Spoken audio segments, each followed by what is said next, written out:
Good evening, everyone. It would have been good if I had started with the microphone on this evening, but now that it is on, uh, let me just say that I'm going to begin tonight with a short video to give subscribers time to join the live stream.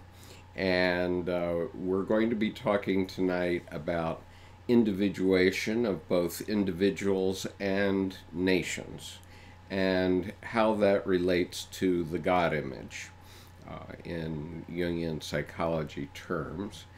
This is the 75th, believe it or not, 75th weekly meeting of the Carl Jung Depth Psychology Reading Group. It's the second one we've done exclusively online. In the past, we have held our sessions in a local spaghetti joint, but this time, because it's more convenient for our viewers around the world, we decided to make it entirely online. And so I'm going to begin with this video, and then I will come back to you in just a few minutes. So please be patient with us, and I'll see you soon.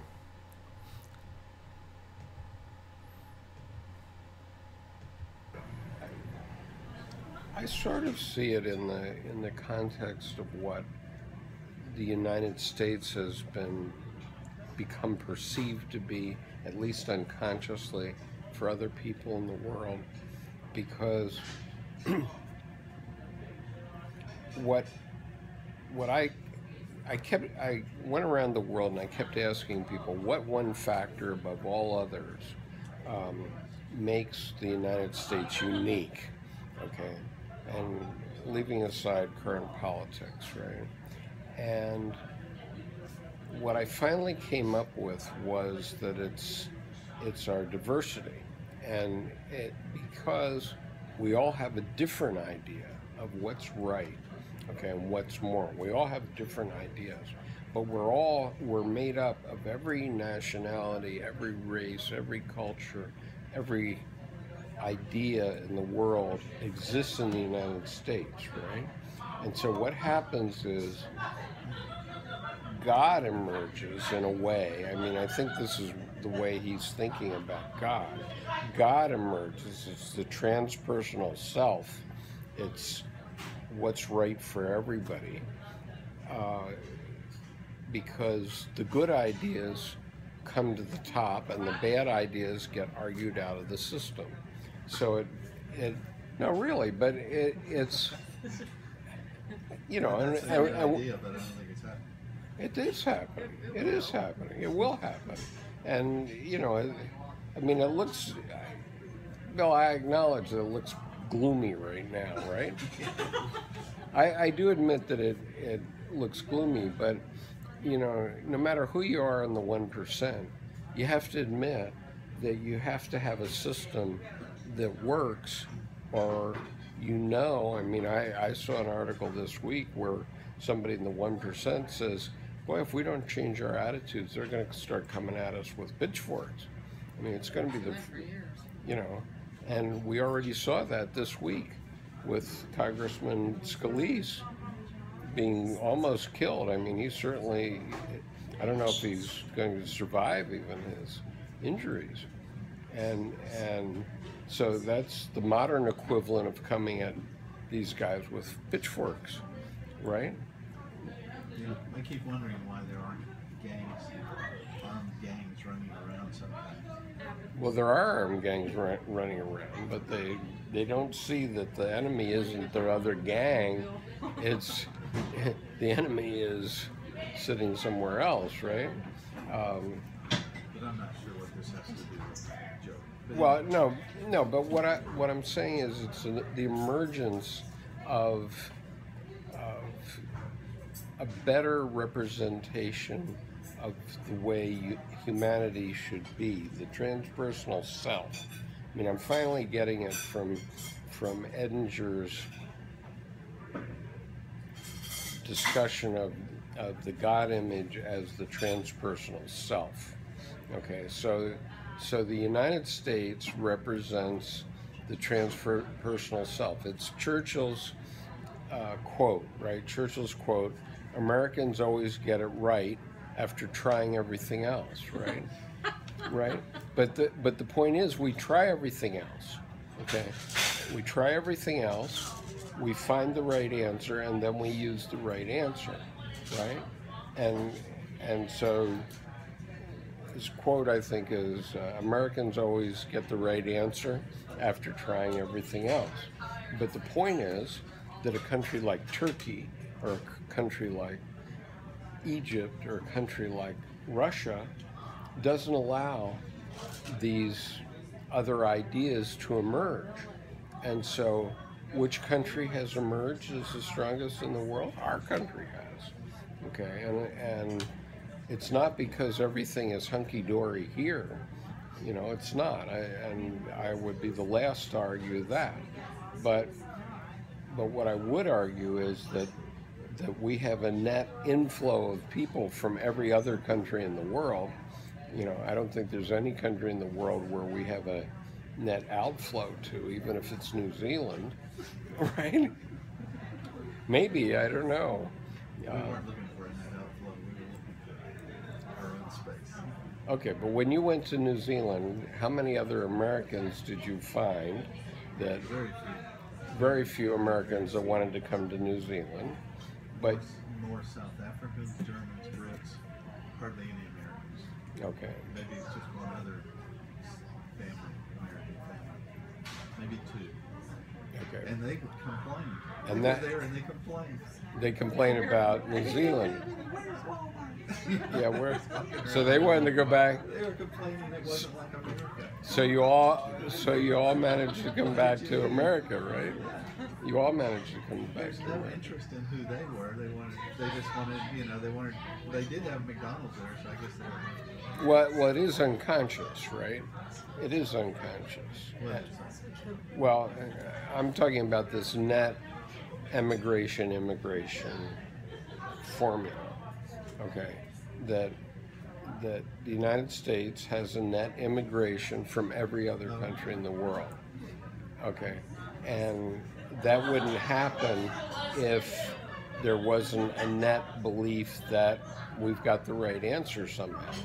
But it's sort of like that little streak you put in the water, and, you know, so it started coming through, and then the whole thing. Well, the New World didn't have anybody here, so they put that little line in, and everybody started coming, and then you've got a momentum, right. And that momentum Sure. really hasn't stopped. Right, and it's not going to stop. That's the dynamism of the country. I mean, listen to this. Right, the dynamism of the country is that we can have this little group here, and we can talk about some crazy German or Swiss German that died 50 years ago more than, and I don't know, and apparently in some countries in the Middle East, you know, at least women can't even talk about this stuff. I don't know if the men can, and that's frightening to me.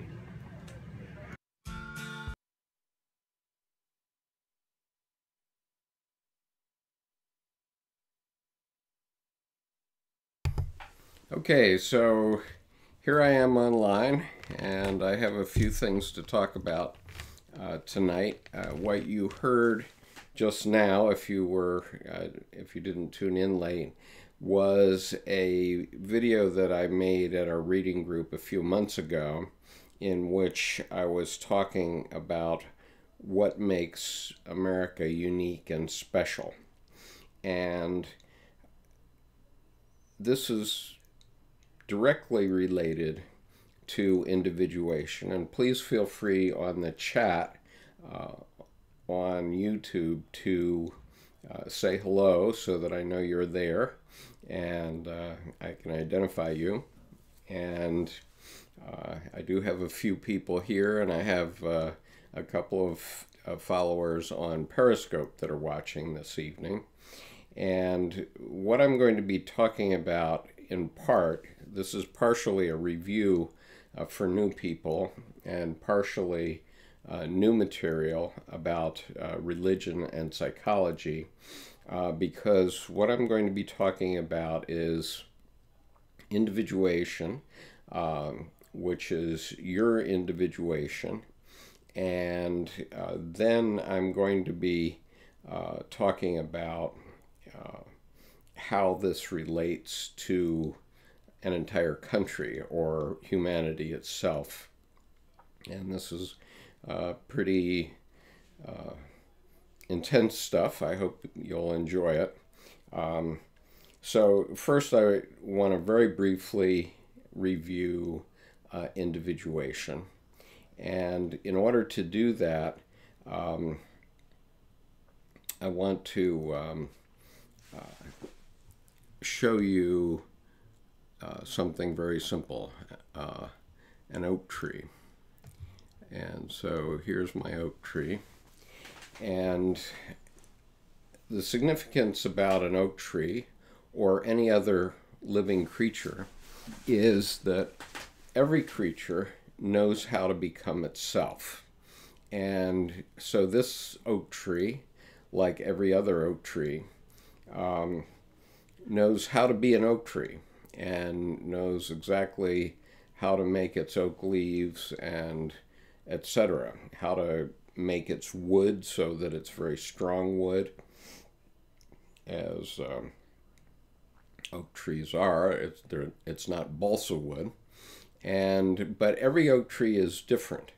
And so this oak tree has individuated. It has, it's an oak tree, no doubt, but it has branches in a certain direction.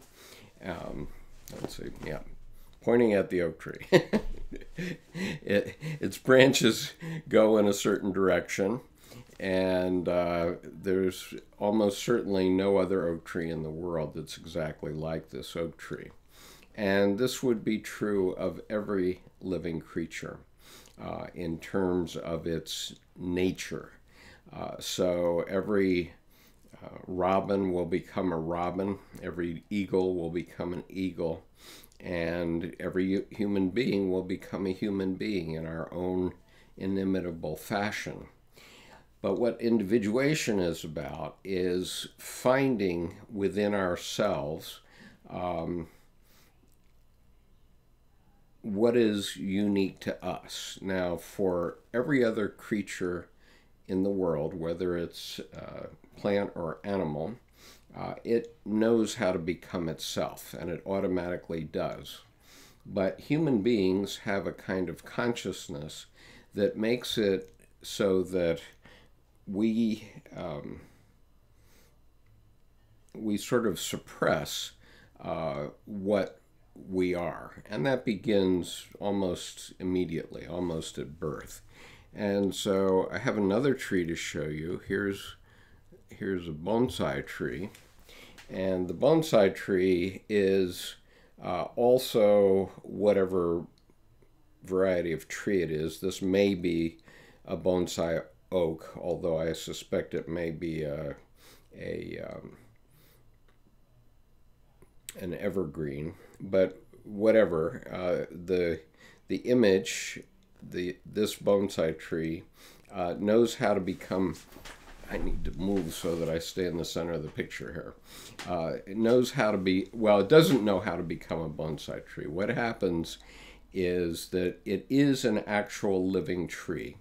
It needs to have nutrients and sun, just like every other living tree of this variety. And there are bonsai trees of most varieties of trees. But what happens to this tree is that it is trimmed back, and it keeps getting trimmed back in what the Japanese believe is an artistic kind of way, so that it does not grow. Its growth is stunted, and it's artificially stunted. And this is what happens to humans, and it's what happens to us in our society. And so in order for us to become like the natural oak tree above, then we have to learn how to listen to our unconscious, because all these processes that are occurring and these psychic processes, unconscious processes, are going on all the time in every living being, whether it's a plant or an animal, and in us. And so we need to learn how to deal with that, and also how to become ourselves, because each one of us is quite unique, no doubt about that. And it isn't to say that in society there aren't appropriate stuntings. Okay, so if I give you the U.S. Marine Corps, what you see there is a platoon of U.S. Marines, and we need Marines to defend our nation. And so after they have been trained, Marines are an effective tool for the government. And this would be true of any of our armed services. And so the result, I happen to be a retired Marine, so I'm proud of putting up Marine Corps images here. But as you see, man or woman, all Marines are green, and they're all doing the same thing. Here you see a squad in the field with women involved. We've now incorporated women into our entire fighting force, and all Marine officers are first trained as infantry officers. So no matter what else we do, we know how to be a Marine. And what I haven't done is transition this so that you can see what I'm talking about. So this is one of the problems of being a one-man band, in that I have to both be my producer and hold forth for the group. And I apologize to the Periscope group for not being able to see these images. They are available on the Carl Jung Depth Psychology Reading Group live stream, which is going now. All right, so this individuation process then gets stunted for various reasons, and one reason is national defense, and this is what you see here. And let's see. But then things get very complicated, and I want to remind you that in Jungian psychology, everything is a duality. And so the yin-yang symbol is a good symbol for describing the duality, because all of these things are process, and they're always going around, and they're always changing. One side is getting bigger, one is getting smaller, and we all, in all of the opposites, there's the essence of the other side. So in every man, there's the essence of a feminine part, and in every woman, there's an essence of a masculine part. Besides that, we have many other things we've talked about in the past. But life isn't as simple as just one set of opposites. And so it starts to, very soon after we are born, it starts to get more complicated. And so the result is that we have pairs of opposites within pairs of opposites, and they're all swirling around until finally we get to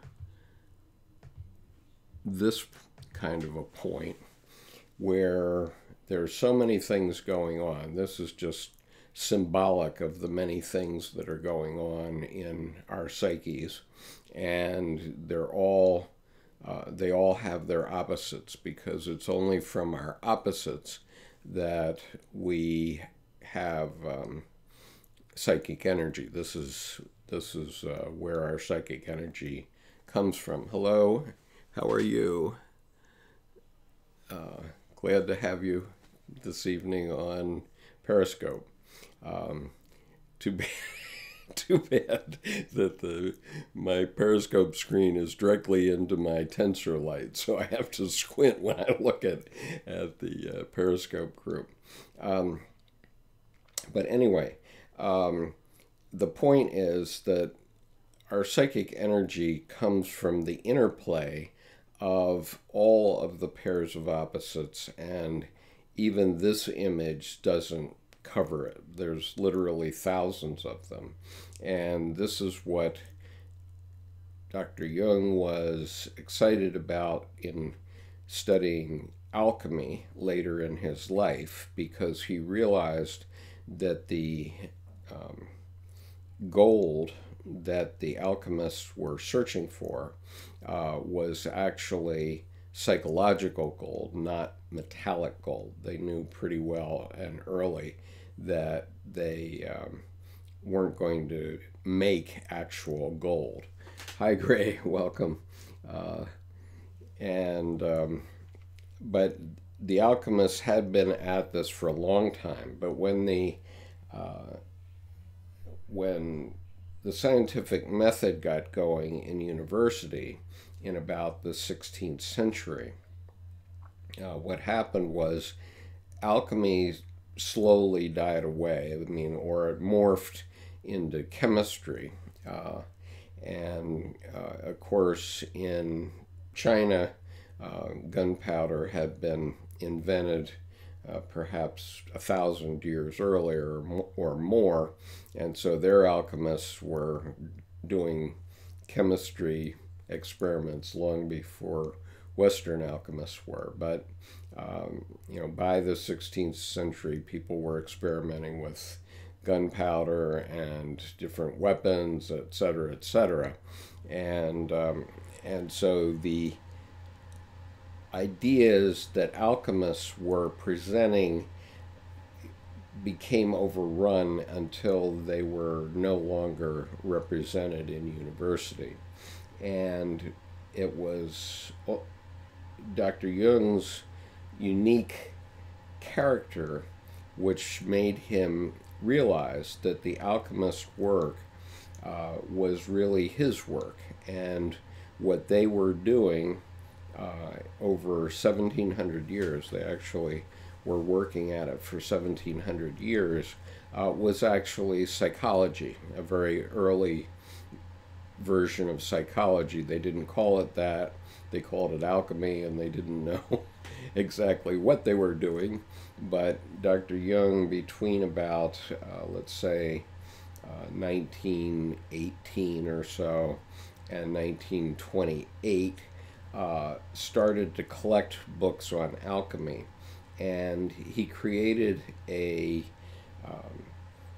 lexicon of alchemical symbols and words. For example, salve and coagula, he saw that term, and they were using Latin in their texts very often, or Greek, and one of the unique aspects of Dr. Jung was that he could read both Greek and Latin. And so salve and coagula means to dissolve. Salve is to dissolve, and then bring things back together, coagulate things in a different form. And so that was the sort of the basic idea of chemistry. But there were many sets of words like that in the various alchemical texts, and Dr. Jung found he ultimately created a lexicon of about 20,000 different words and phrases so that he could read the alchemical texts and understand what they were doing. And so if you read some of his later work, including books like Studies in Alchemy, and these are from the collected works, Studies in Alchemy, or Psychology and Alchemy, and later Mysterium Conjunctionis, you see that he is basically writing an evolution of the human psyche. That's what he's doing. And so, in any case, going back to individuation, then, we're talking about all these opposites going on in your psyche. But in individuation, we need to find what is going to be you individually. And so I like, symbolically, I like to use this image. This is Michelangelo's David. And in Michelangelo, and the point about this is that David was always in this block of marble. Okay, that block of marble was probably sitting in some quarry underground in Italy for 4 billion years, maybe. And David was always in there. And finally, at Michelangelo's time, long before Michelangelo started to work on this sculpture, this block of marble was put next to a cathedral in Florence with the idea that it would be a great statue one day. And 2 other sculptors made attempts at starting on it. Both failed. And then Michelangelo took it up. And it took him 4 years, but in the 4-year period, he chipped away, and gradually he freed David from this stone in which he had been trapped for billions of years, literally. And this was, metaphorically, you can think of this is what you're trying to do with your own psyche in terms of individuation. In other words, many things happen to you, begin to happen to you. First of all, you're not tabula rasa. You're born with archetypes. You're born with functions that work. I presume everybody that is an adult and therefore can follow this conversation has working parts like every other human being, whether male or female, and all of those things were delivered on the day of your birth. And so your urges for hunger and so on were all there. Your sexuality was not yet manifest, but it was certainly there in its seed form. And all of those things were based on DNA that had been developing for millions of years. And so now, once you're conscious or awake, let's say, and you have gone through enough education so that you can feed yourself and do a few other things, then it's your job to figure out who you really are. And what Dr. Jung's emphasis was that you are not normal, okay?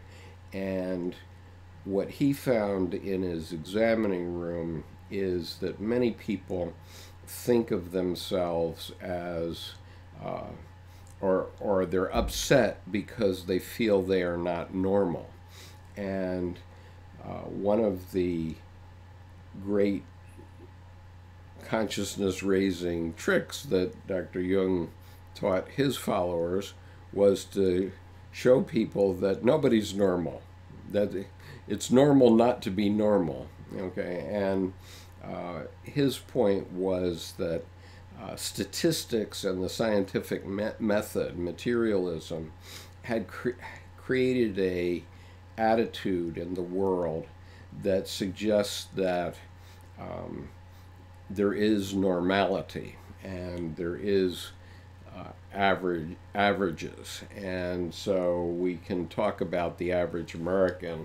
And you heard my little soliloquy at the beginning of this video where I was talking in our reading group about what makes the United States special, and we can talk about that some more later on. But the point is that things happen to you. Some of them are random.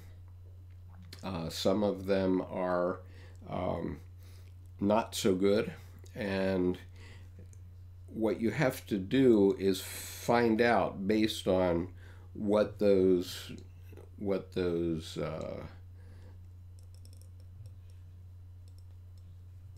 obstacles are, how you are going to live and develop yourself based on that obstacle. And one of the interesting things today, I was having a conversation with a Tibetan Buddhist monk about whether mistakes are necessary for wisdom. And I certainly believe they are. You may have heard a video of mine from a few months ago where I gave the secret of the basic question that I always ask a prospective employee, which is, what is the biggest mistake you ever made? And of course, people are very, very hesitant to admit that they've made a mistake, especially to a prospective new boss. But if somebody answers with some little mistake, then I know that they're a liar, probably, and that they may not be trustworthy. But if they admit to a big mistake, then I recognize that this person may have wisdom. And my dictum with all employees that I ever had, including both in the United States, Japan, India, Saudi Arabia, wherever they were, my dictum has always been, if you're not making at least one mistake every day, you're not trying hard enough. And that's always been a big eye-opener for people, because they never understood quite what I meant, or whether I was serious. And I was quite serious, because as we make mistakes, we get stronger and get smarter, and we gain wisdom, and therefore our organization gets stronger. And when we don't just cut off their head because somebody's made a mistake, then number one, they're grateful that they still have a job, but they also are better employees, they're wiser employees going forward. Now, sometimes that's not perfect, and I have had to terminate a few people that were just oil and water for my organization. So I'm not saying that I was a big loving father that kept everybody aboard. That's not the case. But it was fairly rare that I would terminate an employee. Rather, I'd rather have them make a mistake, something that costs us extra money or whatever it is, because they won't do it again. And if I employ someone new for that position, very likely it'll happen again. And so I'd rather have somebody that's sadder but wiser. And so, but that's also a part of individuation. And so anyway,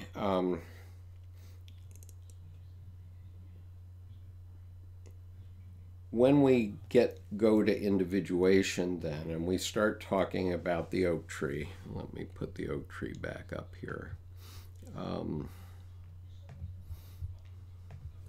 Okay, so the oak tree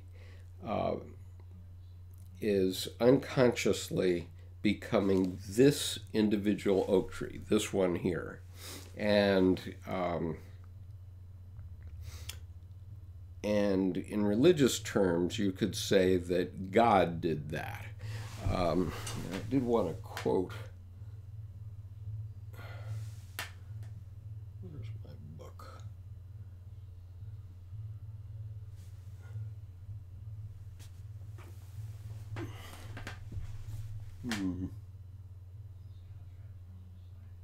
Sorry.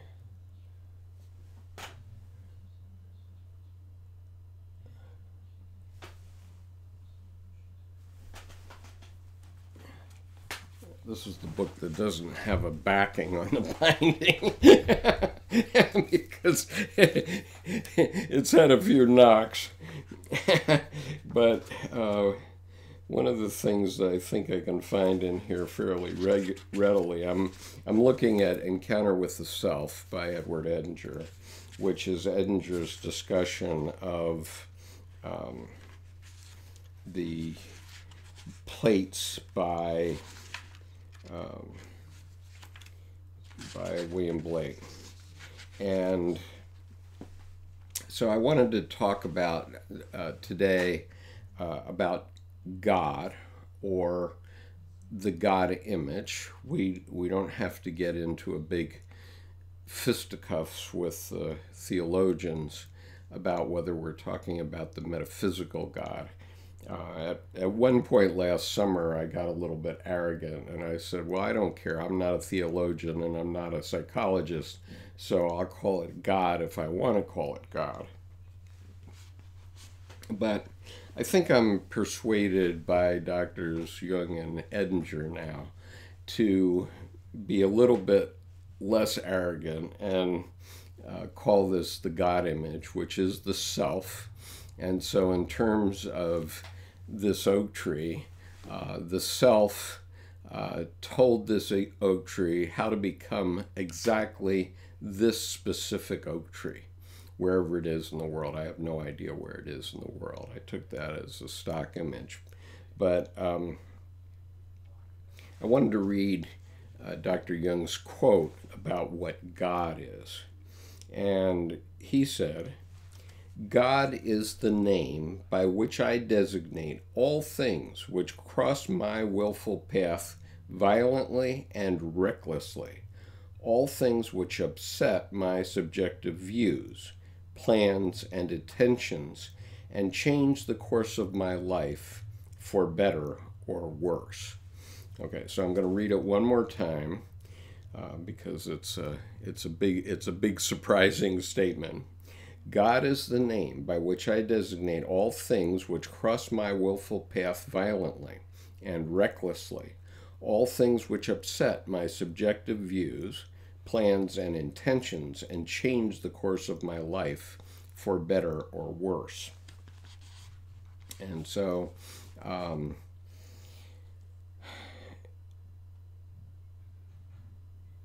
you could say that when I fell in 1990 and broke my leg, that was an act of God. And that act of God was telling me that the God image, the self, didn't want me to continue on to be a colonel and a general officer in the Marine Corps, and wanted me to focus on something else. And apparently one of the things it wanted me to focus on was having this discussion this evening, 28 years later, and talking about what the God image is and what the self is. And so what I want to say first is that fundamentally it is that unconscious part of you that wants to make you the human equivalent of this oak tree, this unique oak tree. You are unique. And so, as I was saying earlier, Dr. Jung was talking about individuation and saying that one of the biggest helps he had for his clients was telling them that they didn't have to be normal. And so I have another quote here that is somewhat on point.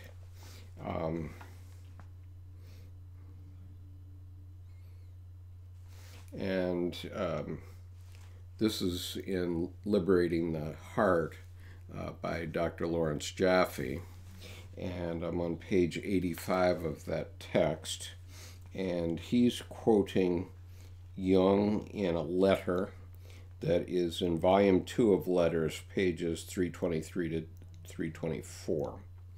And what Jung says is the following: science is only concerned with the average idea of an oak or a horse or a man, but not with their uniqueness. From the standpoint of science, the individual is negligible or a mere curiosity. From the subjective standpoint, however, and subjective standpoint, now we're talking about what's in you. So from your point of view, from the subjective standpoint, however, i.e. from the standpoint of the individual himself, the individual is all important as he is the carrier of life, and his development and fulfillment are of paramount significance. It is vital for each living being to become its own intellectia, which is to become what it is to become, as this oak tree did.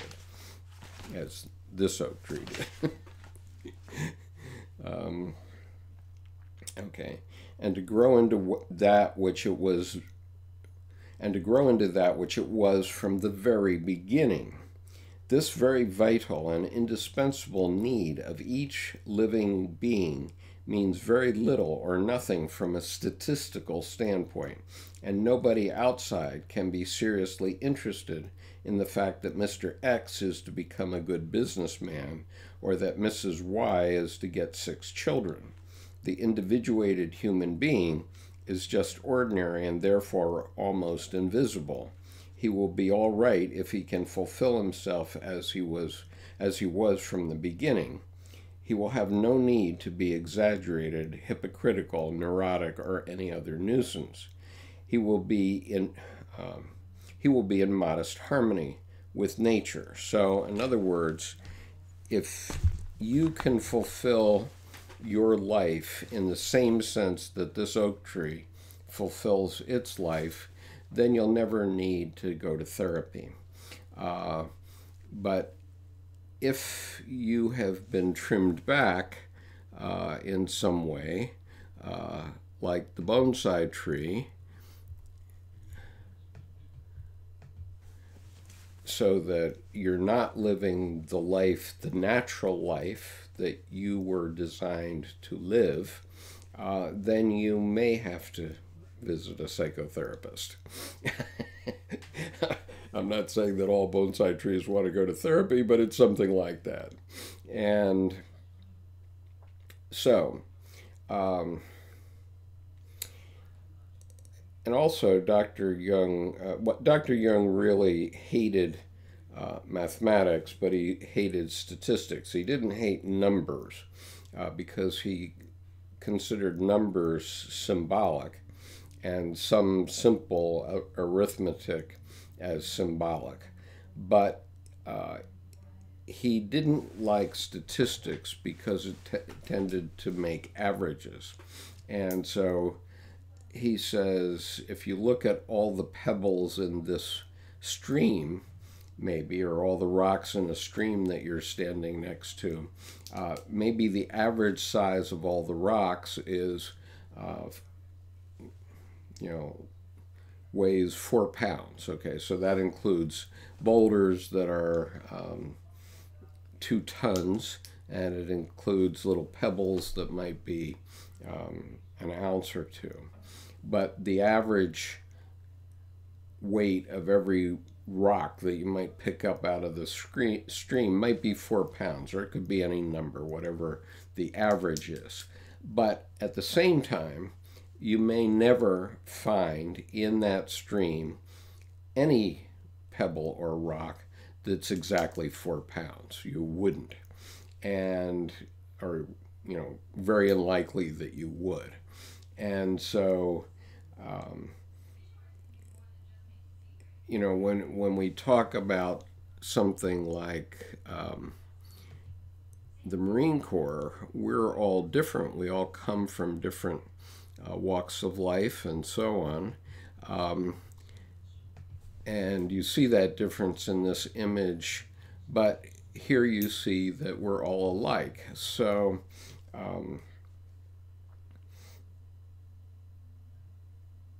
an average is kind of like a Marine, but here we're all different. You see different heights and weights of the Marines in that battle scene, but here you don't see it so much, okay, because everybody's in good physical condition. We're all more or less the same height, within a foot or so, and whether you're a man or a woman, you can wear a uniform that more or less looks like a Marine. So that's an average, and so here's an average Marine, both the guys in khaki and the guys in green.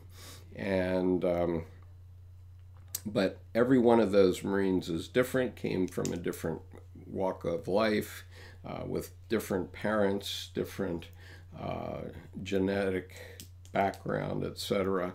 And so each one is an individual. So when we're talking about individuation, that's what we're driving at, that we want to know what you are going to be. So then, let me see if I add my very challenging graphic, which I used on a video this week. This was in a letter. This relates to a letter that Dr. Jung wrote late in his life to a theologian, Dr. David Cox, and you can find my reading of that letter. It's about 45 minutes long, but you can find my reading of that letter now on the YouTube channel. And in that letter, let's see. So my point is this, that Dr. Jung's position was that the self is the God image, and the self is unconscious. And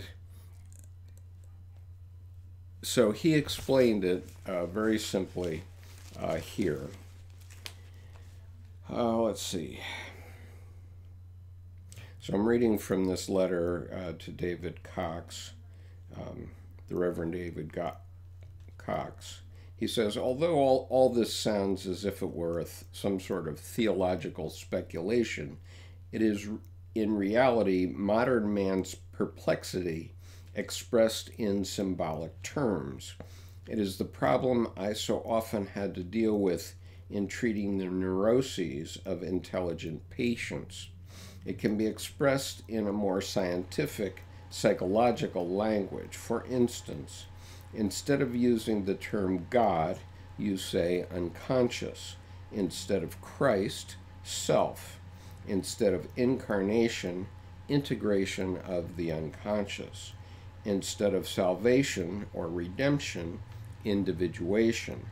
Instead of crucifixion or sacrifice on the cross, realization of the four functions, or wholeness. I think it is no disadvantage to religious tradition if we can see how far it coincides with psychological experience. On the contrary, it seems to me a most welcome aid in understanding religious traditions. Now, one other thing.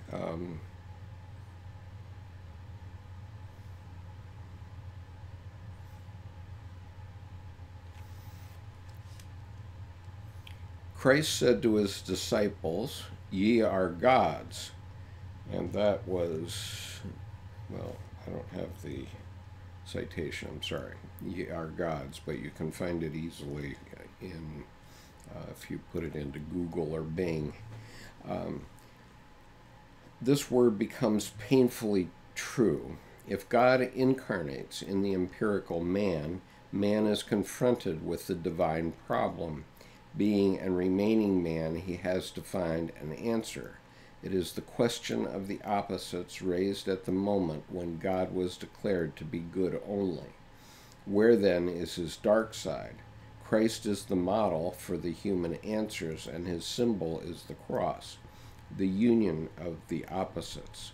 This will be the fate of man, and this he must understand if he is to survive at all. We are threatened by universal genocide if we cannot work out the way of salvation by a symbolic death.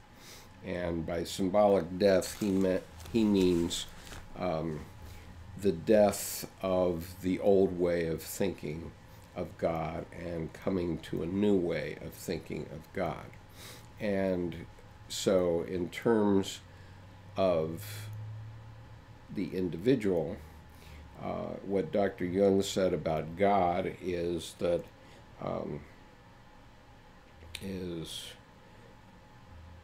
is the unconscious self, the God image.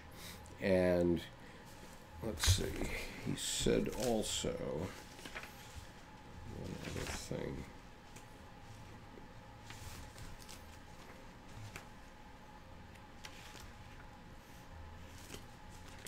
Okay, so he went on to talk about Christ. Since Christ never meant more to me than what I could understand of him, and since this understanding coincides with my empirical knowledge of the self, I have to admit that I mean the self in dealing with the idea of Christ. As a matter of fact, I have no other access to Christ but the self, and since I do not know anything beyond the self, I cling to his archetype.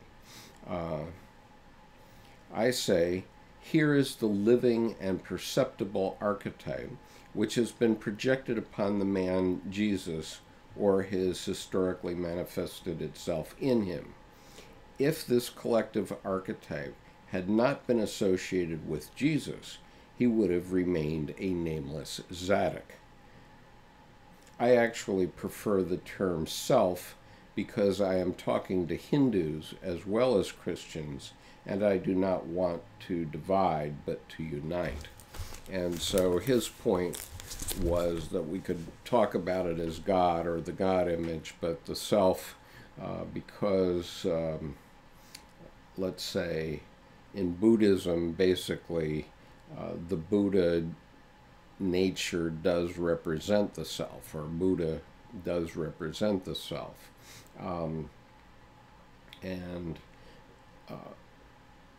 Whereas, but there are no gods in Buddhism, okay, and so in the West we talk about gods, so therefore we have to think about it in a somewhat different way. Let's say he went on to talk about this a little. I am unable to envisage anything beyond the self, since it is, by definition, a borderline concept designating the unknown totality of man. There are no known limits to the unconscious. There is no reason whatsoever why I should or should not call the beyond self Christ or Buddha or Purusha, or Tao, or Kidder, or Tifereth. All these terms are recognizable formulations of what I call the self. Moreover, I dislike the insistence upon a special name, since my human brethren are as good and as valid as I am. Why should my name giving be less? Why should their name giving be less valid than mine? And so he's recognizing that all of these holy figures in every religion did formulaically represent the self as he discusses it in psychology. Now I'm going to take a brief stop of my soliloquy here so I can see the comments. Okay, Miles says, yesterday someone was rejecting me because I used the word God. I sense she was rejecting me as a Christian. I will try the unconscious next time as a universal and neutral Jungian God image word. Yeah, that's a possibility, Miles. We can use these words when we want to keep our religious affiliations from prejudicing our conversations when needed. Yeah, perhaps.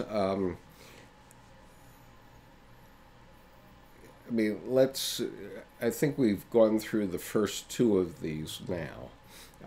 In other words, Dr. Jung was saying that the term God relates to the unconscious, and it is the part of ourselves, instead of us deciding what's happening to us to make our life work, it's actually the other way around. The self is manifesting just as much as that oak tree was manifesting.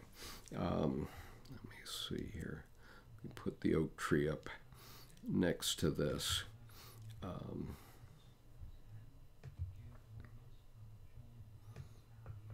pull it down so it's not in the way. Okay, so think of it this way. The oak tree has a self too, has God. God is making this oak tree be this individual oak tree. And this happens entirely unconsciously. And that same functionality, that unconscious functionality, is creating us as individuals as well. And this is how we get to where we are. Now, what Dr. Jung is saying is that for Westerners, Christ is an exemplar of the self in many ways, okay? And this is the only way he could understand Christ after his, at the time he was writing this, he was over 80 years old and had grown up in a household where his father was a Reformed minister. So he grew up with religion all around him, and this is what he could understand from as a psychiatrist and as a developing psychologist. I mean, psychology didn't really exist per se when he started, and so he was a medical doctor psychiatrist, and he and Dr. Freud and Dr. Adler and a few others basically created what we today call modern depth psychology. And then, leaving aside, there's many other psychologies, but we're talking about depth psychology here. Now, what he's talking about, the incarnation of God and man, is actually the integration of these functions into our being. And so it's understanding it's understanding all those opposites that I was talking about earlier, and that's what Christ symbolically represents on the cross. It's even mentioned in the scene of the crucifixion, where the bad thief goes to hell and the good thief goes to heaven. He's there side by side with Christ, and Christ himself first goes to hell after his death, and then he emerges from hell, and then he's seen again by his disciples. And so this is integration of all of the opposites together. And then salvation has to do with individuation. It has to do with us manifesting what we should be. That's what it is. And part of that can be, I think, understanding that in the end we are animals. Okay, and so I have a friend who's a Turkish novelist named Meltem Arıkan, and Meltem, sort of tongue-in-cheek, told this joke, sort of a joke. When you're dead, you don't know you're dead. It only is difficult for your family. When you're stupid, it works the same way. And so she's a secularist and pretty frank about that. But, you know, the point is that if you know that you have become all you can be, there's peace in that. And one of the troubles that we have in life is our fear of death. But if we know that we've lived the best life we can, then maybe you can die more peacefully, is what I would say. And let's see here if I can reach it. Oh, yes. Okay, so I wrote a book back in 2007 called Tsunami of Blood. And as you can see, this tsunami is going over a beach with the symbols of Islam, Christianity, and Judaism on the beach. And one of the chapters here, which I'm not urging you to buy the book, and in fact, if you want to read it, you can find it in the Dropbox for free. It's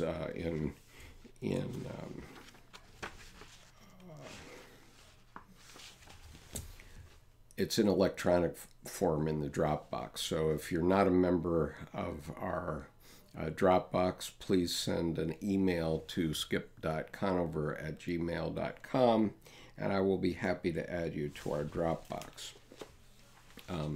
But one of the interesting points that I raised in this book is in chapter 5, where I'm talking about the research of a professor of psychology at Skidmore College named Sheldon Solomon. And he has been working for quite a while now, maybe 40 years, on the thought of Ernest Becker, who wrote a book called Denial of Death many years ago, and coined the term, and Sheldon coined the term, I believe, terror management theory.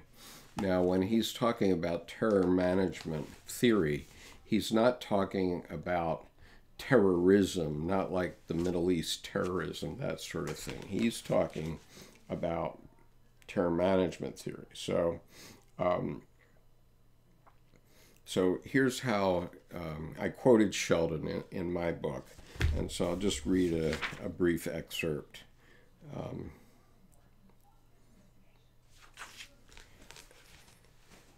here's what Sheldon says. Terror management theory was originally derived from the ideas of Ernest Becker, who, in the 1970s, wrote a series of books in which he claimed that the uniquely human awareness of death has a great deal to do with just about everything that human beings do day to day.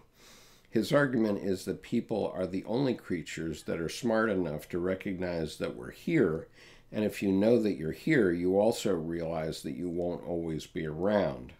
On top of that, we realize that we will die someday, and that our deaths can occur at any time for reasons that we could never anticipate or control.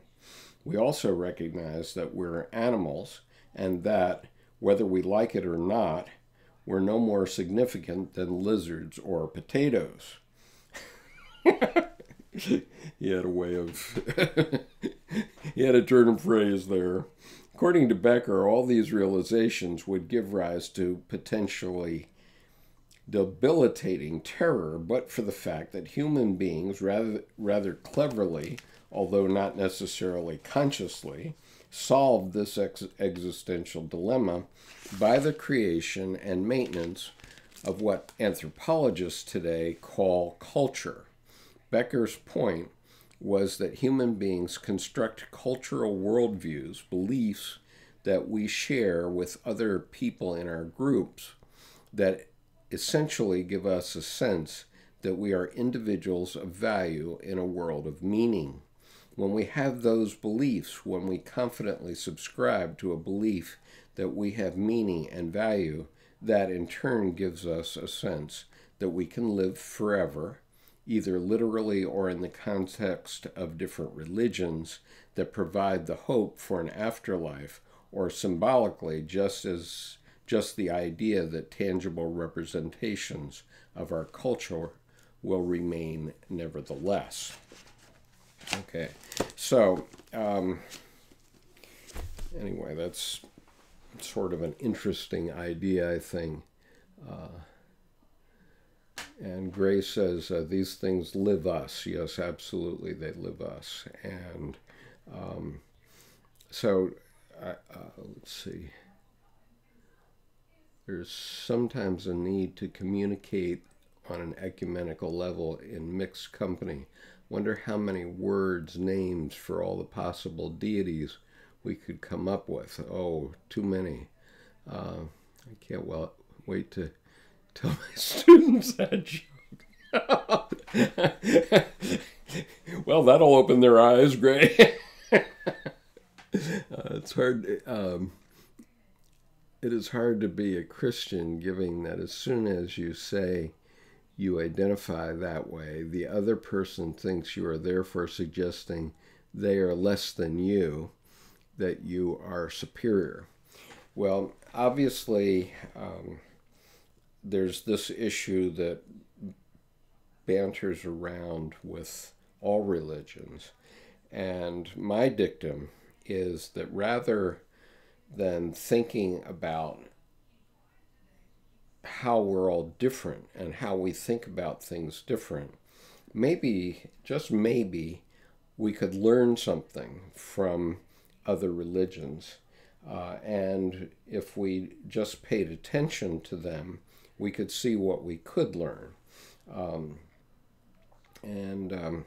I happen to know something about Islam, far more than I know about Judaism, although I guess to the extent I know Old Testament things, I know a little about Judaism too. But in Islam, for one thing, they use the expression inshallah, which means if God wills it. And that could be overlaid over this idea of the self, and overlaid over the football player who makes a touchdown and points to heaven. Okay, except he's pointing in the wrong direction. He should be pointing to his heart, because the will of God comes from the self. And so it was the will of God to make that football player or athlete strong enough to make that touchdown in that game. If he's a professional football player, then it means it's made him very strong indeed. And so his self has told him to be in the gym, working out, building up his muscles, building up his stamina, building up his mental acuity so that he could see plays develop and that sort of thing. And yes, that is the will of God, but that's the will of God coming out through you. It's not going next to your bed. If you go next to your bed and get on your knees and pray this way, that's not going to do anything, because that projected God isn't going to make you strong. The God that's going to make you strong is the God inside that gets you to the gym at 5 a.m. to work out. That's the God that will get you to the goal line. And so that's one thing I always observe about when I'm watching football games and these guys are pointing up at heaven, except, there's no God up there, okay? And this is what the scientific method has done to us, is to tell us that. We know that there's no God up there. And so what we have to know, and the thing that is our salvation, is that we have lived our life as well as we could. Okay, what would happen to that football player if he didn't work out as hard as he could, and he didn't make that touchdown, and he knew in his heart of hearts that he had failed because he could have done better if he had worked out harder? What then? That's the issue. In order to individuate, you have to do your best to be all you can be. I mean, this is, I had a friend years ago who was an Army colonel, and he was in charge of Delta Force, except it was Delta as in the Greek letter delta, which looks like a triangle, and not Delta Force, the let's go kill the people Delta Force.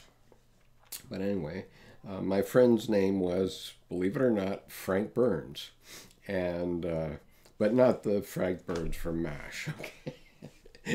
But anyway, Frank knew a few things about Jungian psychology, and so he was the inventor of the byline for the U.S. Army called "Be All You Can Be." And interestingly, this evening, I was just looking at videos randomly, and I ran across a video that I think I lost now, but I ran across a video where the Heritage Foundation was talking about what's the unique thing about being an American, and they said, be all you can be. Okay, so it's the same idea of individuation, which is you have to look into yourself and figure out what you can do with the raw material that you have in yourself. And if you do everything you possibly can with that raw material, then you've done your job. And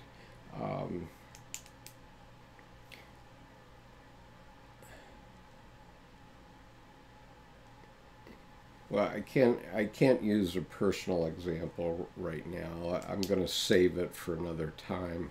But my point is that there's something going on in my life that has nothing to do with Jungian psychology, and I'm not going to make that public at the moment. But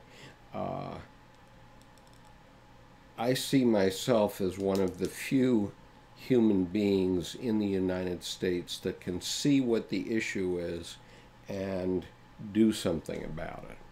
And so I have been working on this problem for 7 years, and almost no one understands it, and they will be shocked when they do understand it.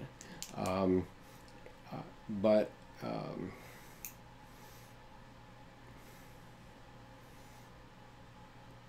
what if I stopped? What if after 7 years of working on this problem, seeing myself as one of the few people in the United States that could even understand the problem, let alone do anything about it, what if I just stopped and said, well, I don't want to do that anymore. I'm just going to focus on my Jung channel, and I'm just going to let that go. Well, then I would have let myself down, and this is where individuation is involved, because my individuation says I need to follow this through till its bloody end. And if I do that, win or lose, I will know I have done everything I can do about the problem. In the official context, as it happens, I'm not going to let it die even if I don't succeed officially, because I can still talk about it and make people aware about it. And the only reason I'm not doing it now is to respect the process. But once the process has played out, win or lose, then I can talk about the process and people can understand it and make their own judgment.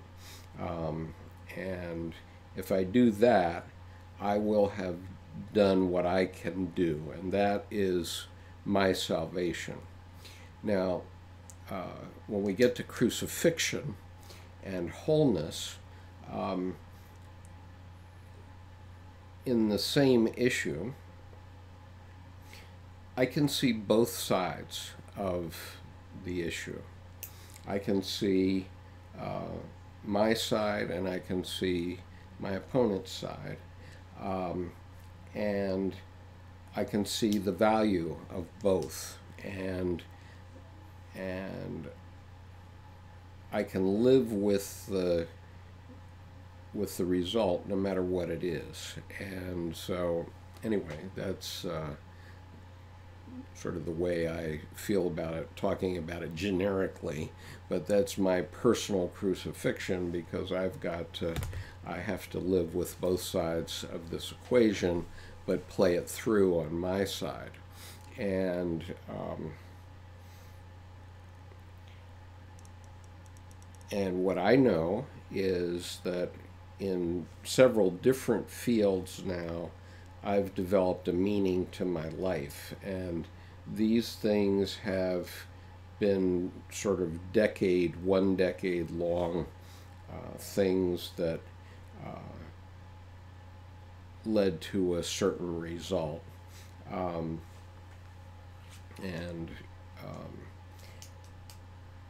they are difficult. They're very difficult. If I go back to the mistake, if I talk about the mistake that I made, the big mistake, I made a big mistake, which also had a good side. But when I think about my big mistake, and I'll tell you what it is, I left my first wife after 17 years. And I had, at the time, a 5-year-old, a 10-year-old, and a 12-year-old, all daughters. And if I had known what I know now about Jungian psychology and depth psychology and how these things play out, I probably would have stayed with that marriage. And I would have been able to bring my first wife along psychologically also. I was unable to do that at the time. I simply didn't know enough, and I had never studied psychology. And maybe if I had, I would have some idea about this. I'm not so sure, because psychology is its taught in university typically does not address step psychology. But in any case, the mistake of leaving was that there was a big cost, and the big cost was missing large swaths of the growing up years with my daughters. Now, as it happened, they lived, after I separated from their mother, they lived 375 miles away from me, and I made more than 250 trips over about a 13-year period to visit them, okay, and to spend time with them, right down to my number 3 daughter, who was 5 when I left the family. And they, and I always respected their mother, I always loved their mother, and as a result,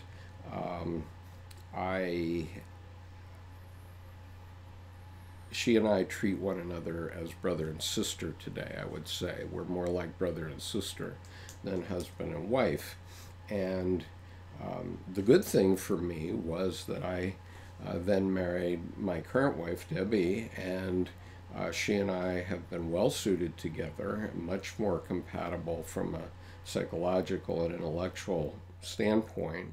And we've now been together for 32 years, and I think it's 32. Yeah, 32 years.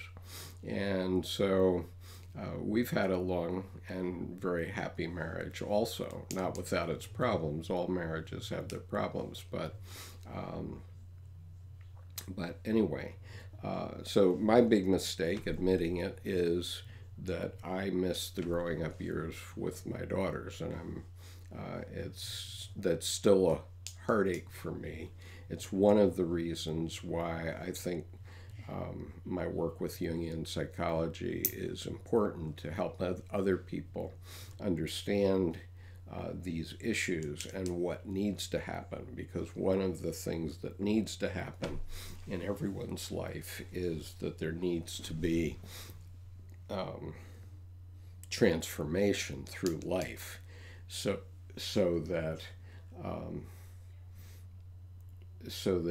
you and your spouse develop into the next stage of life as you should as a pair, and don't become too dependent upon one another in inappropriate ways that cause difficulties. So anyway,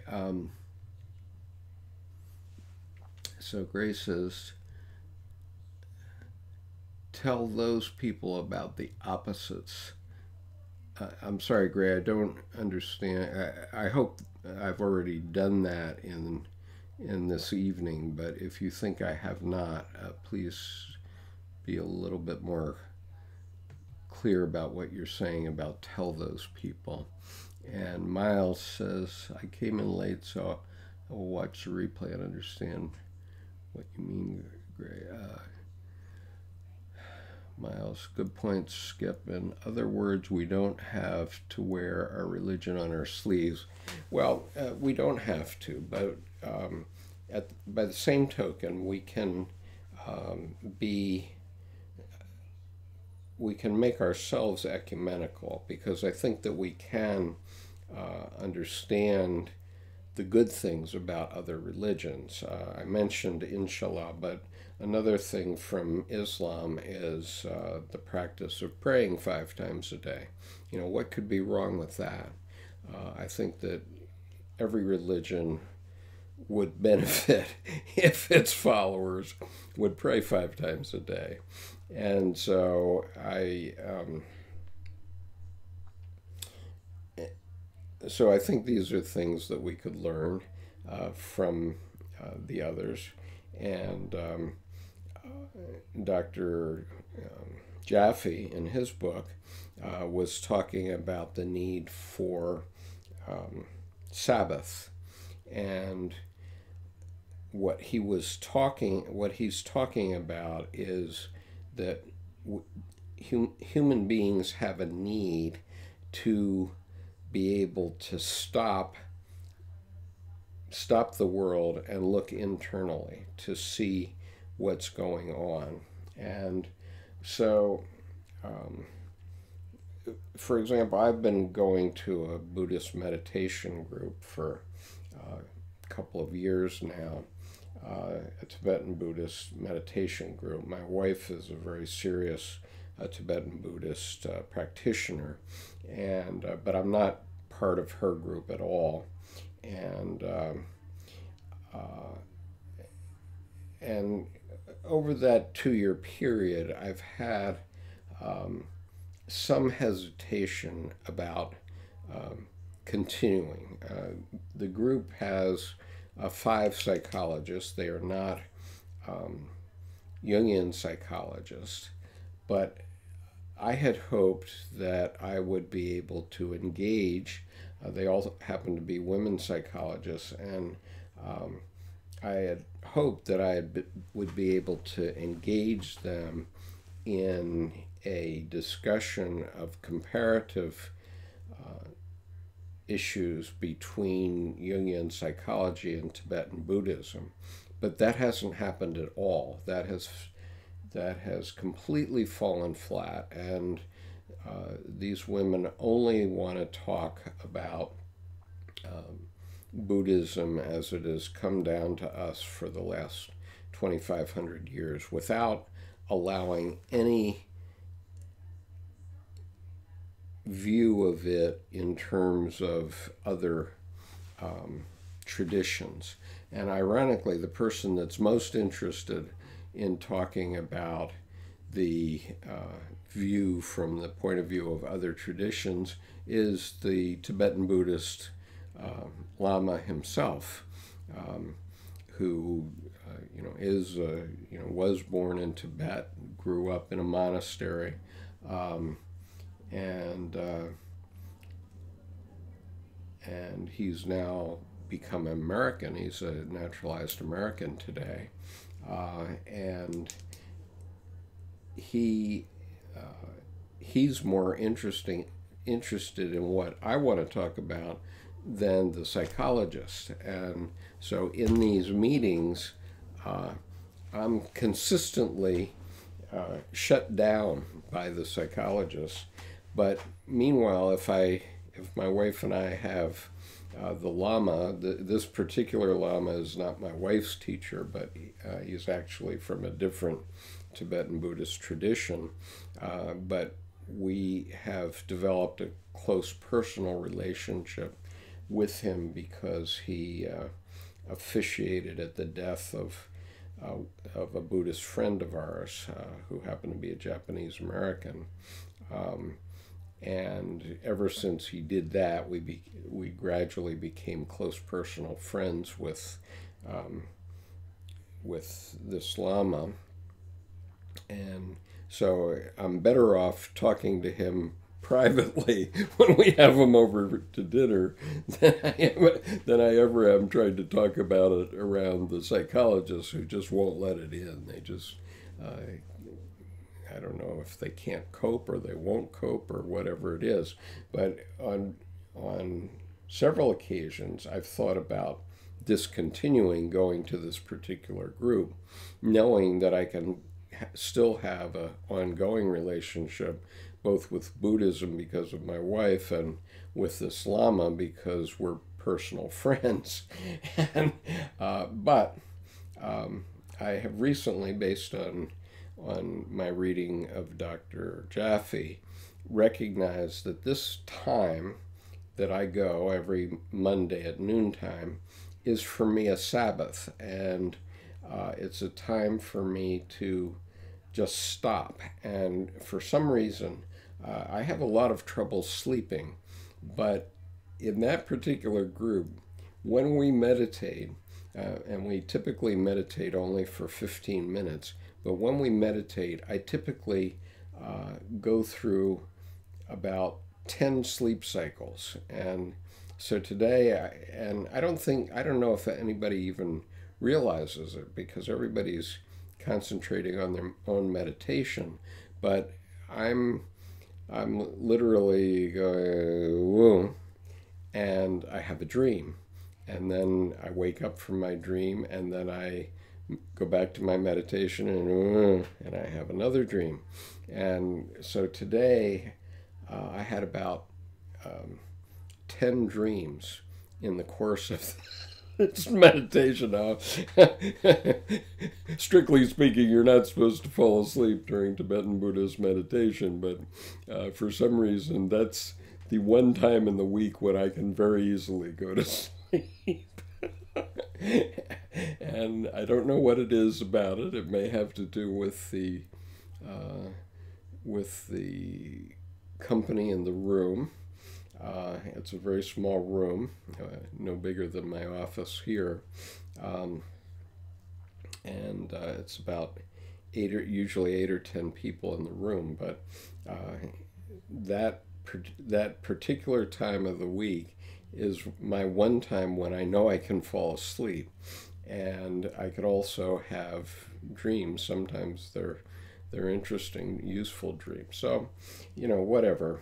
So for me, that's my Sabbath. But I wanted to get back to this issue of that I started the evening with, which is what makes the United States the unique country that it is, what distinguishes it. And so I wanted to go on to this idea of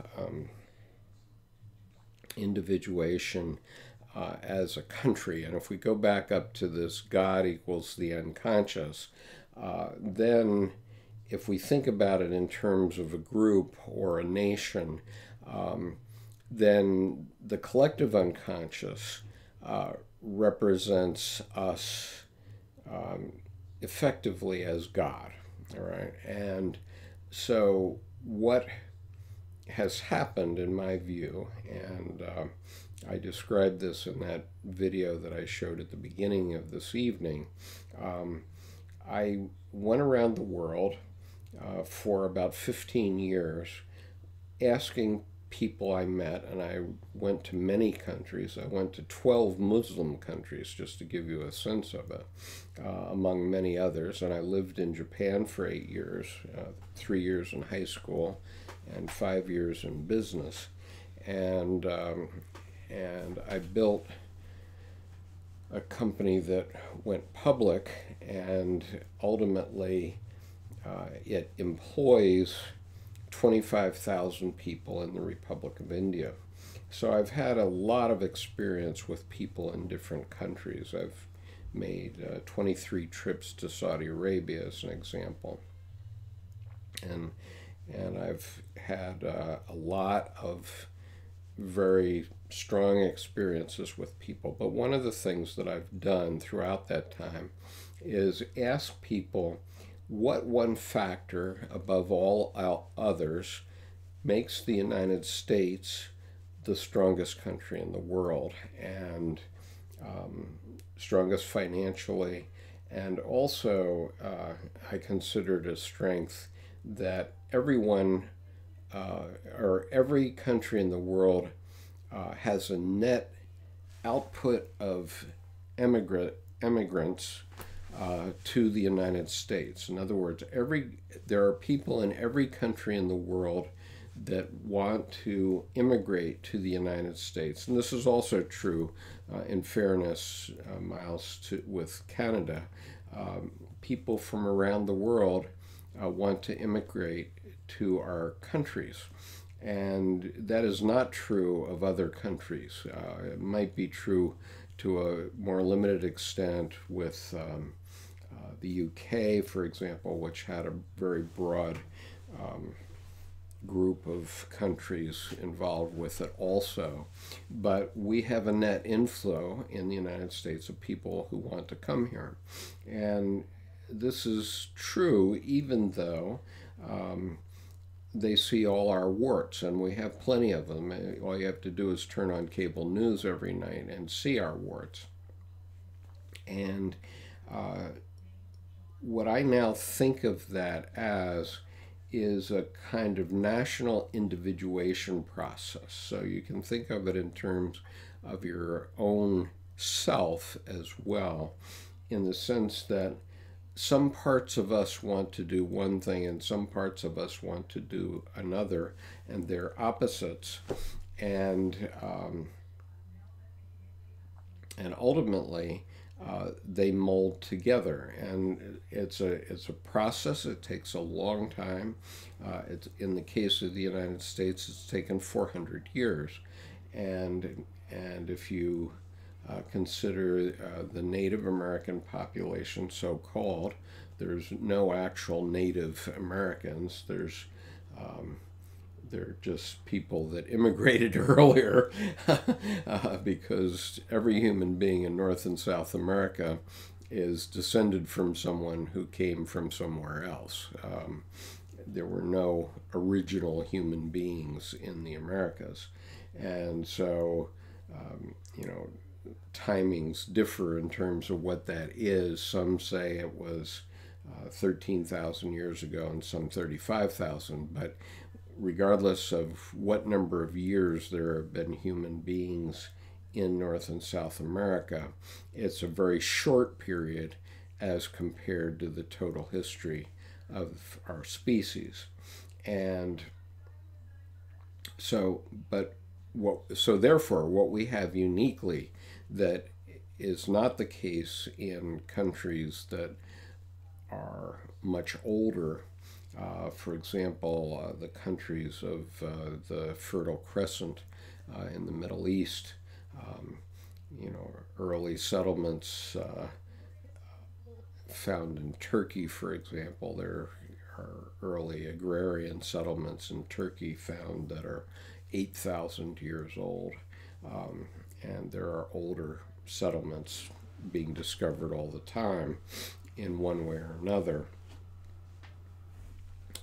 But those places did not tend to change very much. But in the United States, what happened was we took inputs. It's almost like, you can think of it, if you want to think of it in religious terms, you could say that God set aside the North and South American continents as a special place where ultimately all human beings from every culture would congregate, and ultimately, through a long process, develop the best model for being human beings.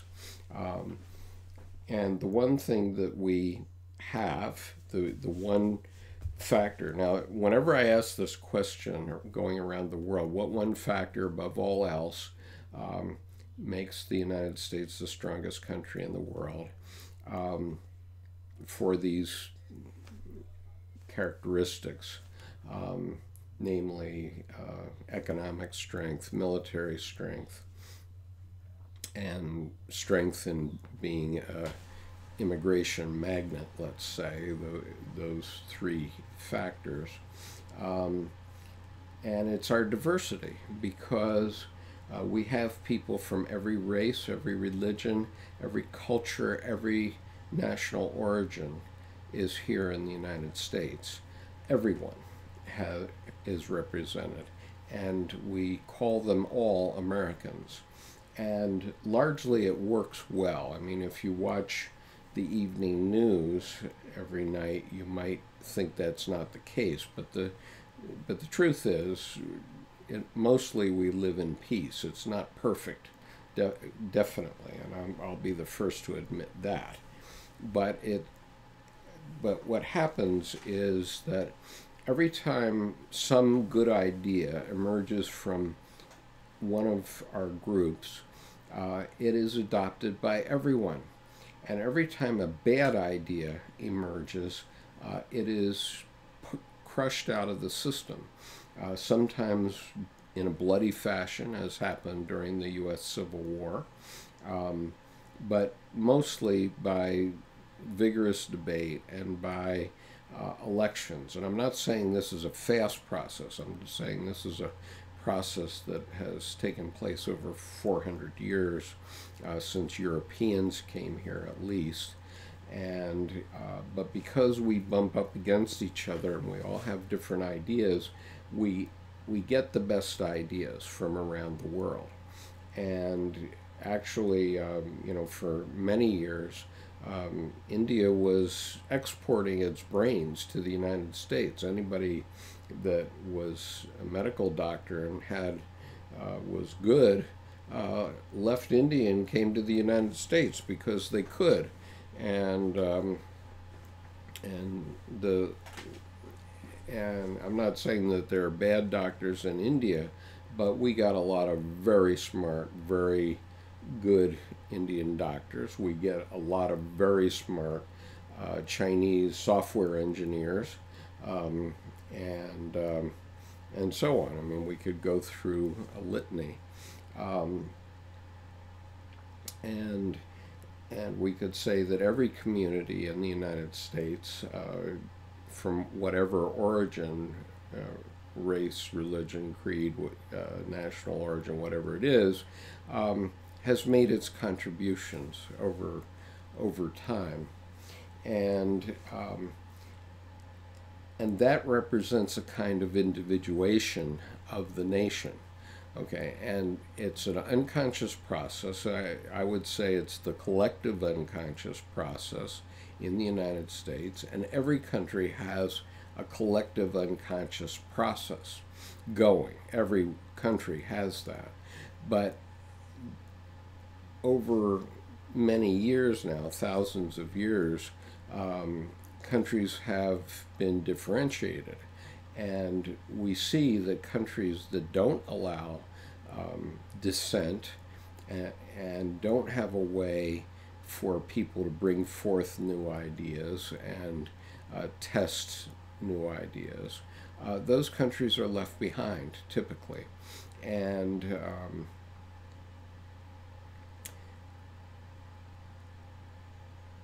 so if I look at where humanity is going, okay, now this is a leap of intuitive thought here, but if I look at where humanity itself is going, and with the advent of the internet, I have to say that humanity itself is individuating toward an American model, and a model like we have in the United States. And it's happening very fast. Since the advent of the internet now, because American ideas have been introduced all over the world, these things are bouncing together. Dr. Jung talked about these things clashing together, and these ideas clash together, but the good ideas get adopted and the bad ideas don't. And so if I go to Saudi Arabia, on my first trip there, I was with a very influential man, and he said, he took me to an overlooked place in Riyadh, which is the capital of Saudi Arabia, and we were looking out over the city, and there was a road down in front of us. And he says, Skip, in 20 years, Saudi Arabia is going to be like the States. And I looked out over the scene, and I said, wow, it's almost there now, because within my view, I could see McDonald's, Burger King, Pizza Hut, and about half the automobiles on the roads were American automobiles, and it seemed like Southern California. I mean, there are beautiful buildings in Saudi Arabia now, but if you went into the center of that city and didn't look at the road signs and went into the center of LA, you wouldn't see a difference really. And if you go into the desert of Saudi Arabia, but you go in a Land Rover or a Mercedes Land Rover, more or less that's the same as if you'd go into the desert in Arizona on a dude ranch or something like that. And so humanity is converging in an ever faster way, and I think that that model, the model for that is the United States, and that's my view. You know, whether you accept that view or not. Some people don't see it because they see the dark side of what's happening in American politics. But I'm taking the longer view because you know, in the context of opposites and in the context of Dr. Jung's idea of the shadow, yes, the shadow does emerge from time to time, both in our individual lives and in the lives of nations. And when that does, it's for the rest of us to grab hold of that and turn it toward the good. And while Dr. Jung always understood that opposites are in balance, Dr. Edinger once said the universe is in balance. You know, but sometimes things in the shadow are good and create the psychic energy that we need to make change. And so we can't say that whatever we're going through and whatever our perception of what we're going through in the United States right now is that, you know, 5 years from now it will be in our rearview mirror, and we may be the better for it. And, you know, meanwhile, I can give examples of making a good selection. The good idea that I can think of was Starbucks. And, okay, we have a lot of other coffee shops today. But you know, Starbucks and Burger King and McDonald's, I mean, I've been on Tiananmen Square in Beijing, and there are two McDonald's restaurants within view. If you're standing in the middle of Tiananmen Square, the place where the young man was facing down the tanks in 1989, if you stand there and you turn around, you can see two McDonald's within view. If you're in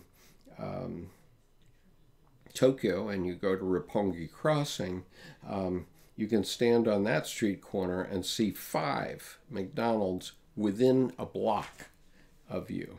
And in the case of Starbucks, I've been many times in King Faisal Specialist Hospital in Riyadh, and there are 4 Starbucks restaurants or cafes in the building.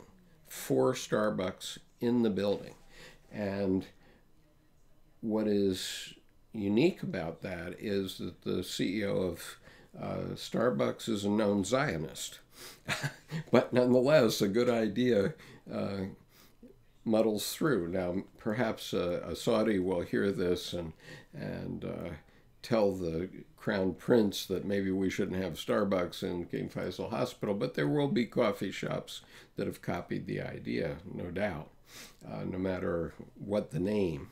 And so these ideas come around, but meanwhile, bad ideas like slavery, human beings have gotten slavery largely out of the system. It's not completely out of the system. There are many slaves in the world today. Some estimate about 30 million. I have certainly seen it in my travels. And it's not pretty, and it's not something that I'm going to talk about publicly. But in the United States, we did get rid of it in a very bloody way. And we're still suffering from the reverberations of the Civil War today.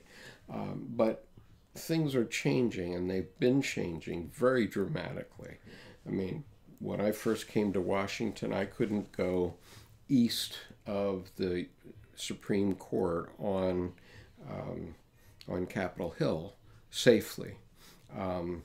And today, the relations between the black community and the white community, although still strained, are vastly, vastly different from what they were then. And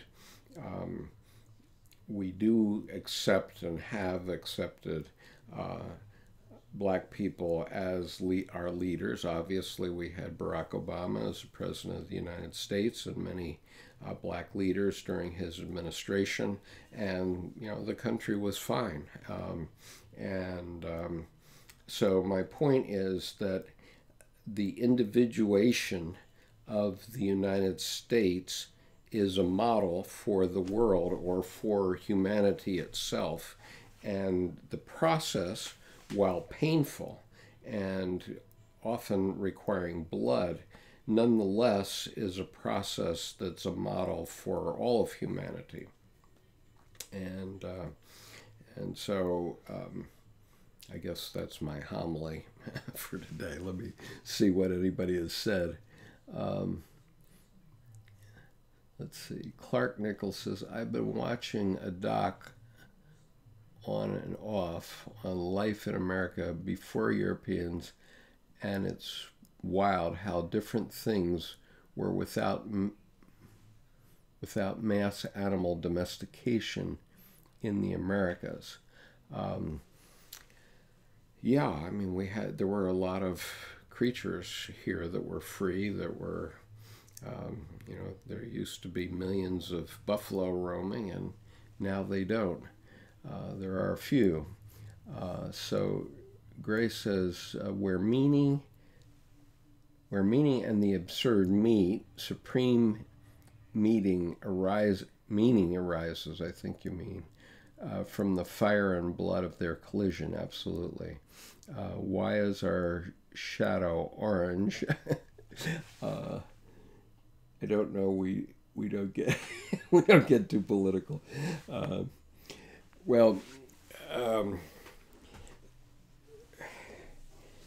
don't think I need to get too political. I watched Mr. Comey's interview last night, and I do agree with him about one thing, and that is that we won't be cooked. I mean, Dr. Jung used to, when he would greet a new patient, he would say, "So you're in the soup too," meaning that we're all in the soup. And I think that James Comey made a good point last night when he said that he didn't think that impeachment was the correct answer for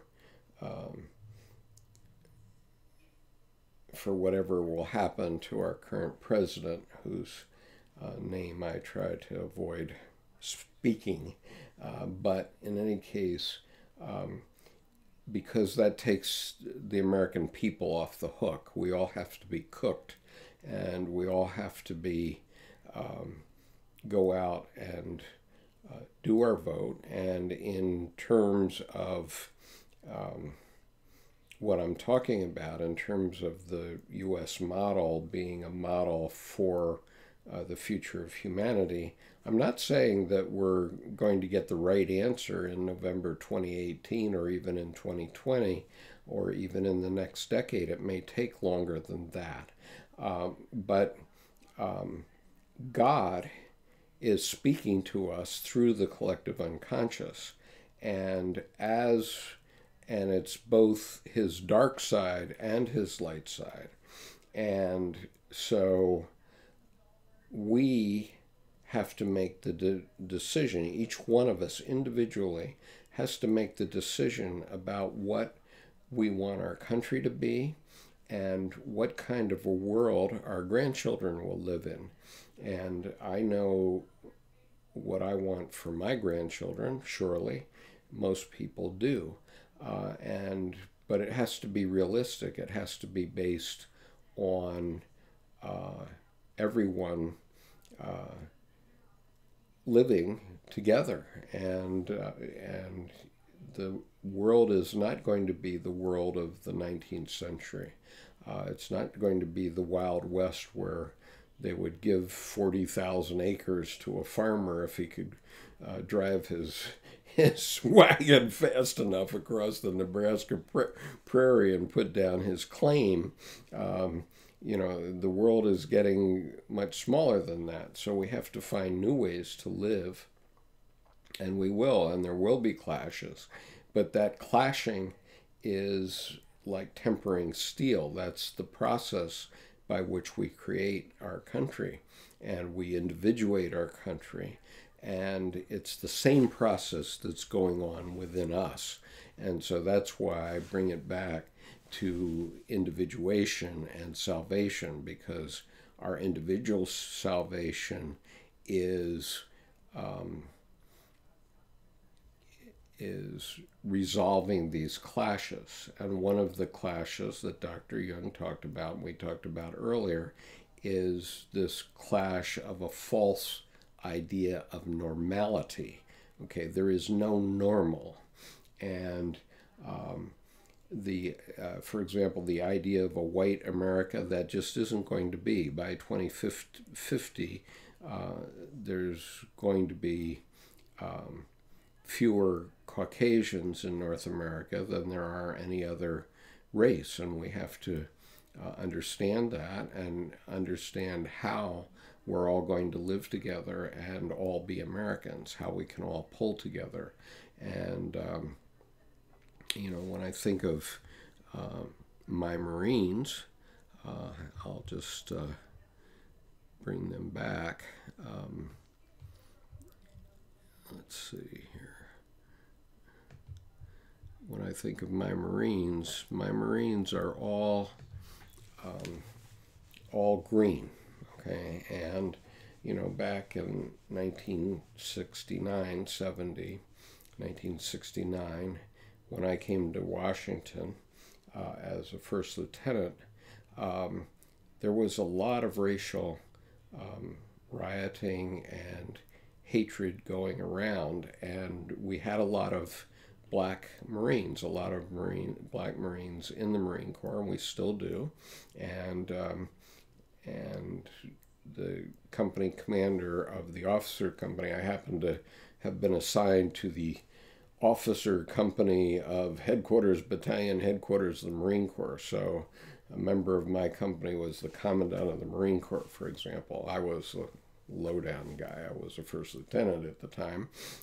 But our company commander, including the company commander for the commandant for administrative purposes, was a major. And he called all the officers into a meeting during when there were problems racially within the Marine Corps, and he said, here's the way it is, all Marines are green. And I still get emotional about that.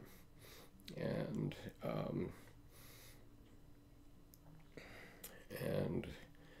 during my tour in Vietnam,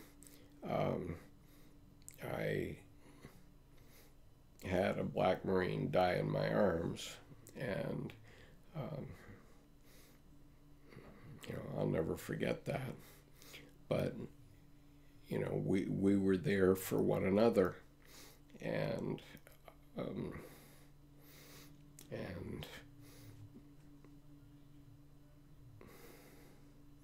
well, I'm not going to get into war stories, but what the significant thing is that all Marines are green and all Americans are red, white, and blue, and we need to start understanding that.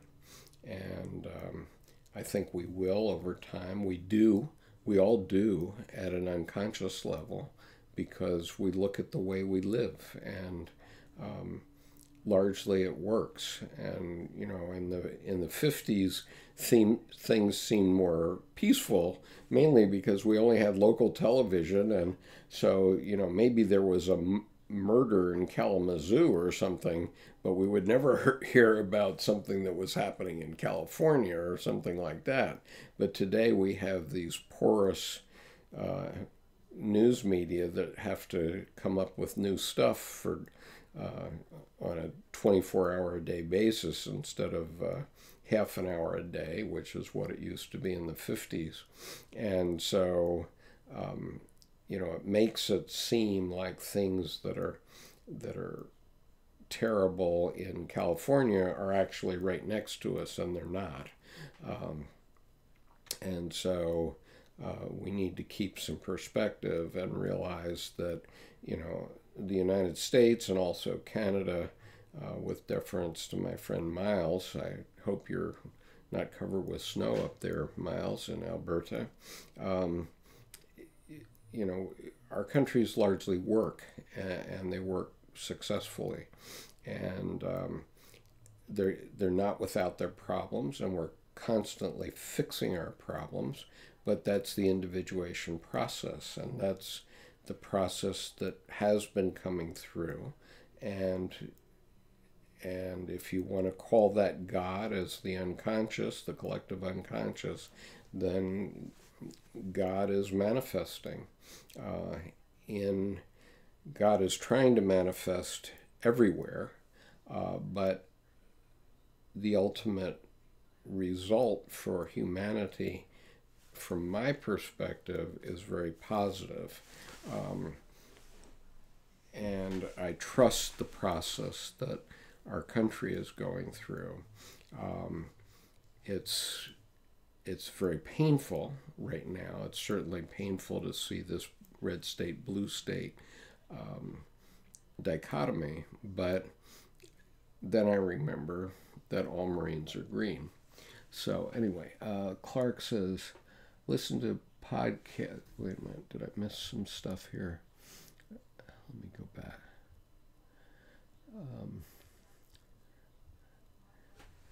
So Clark says, American discourse is moving faster. Here, let me get the Marines off the screen here for you. So, okay, I'm sorry, I have too big of a screen, I think. American discourse is moving faster now with the internet versus the old media system. Definitely, that's one of the issues. I listened to a podcast where Thaddeus Russell interviewed C. Derek Vam, a Marxist, and while I don't agree with some of his Marxist complaints, I can listen, contemplate them. There is a value to raising the discursive level of to compensate for these ideas. That is a free society, absolutely,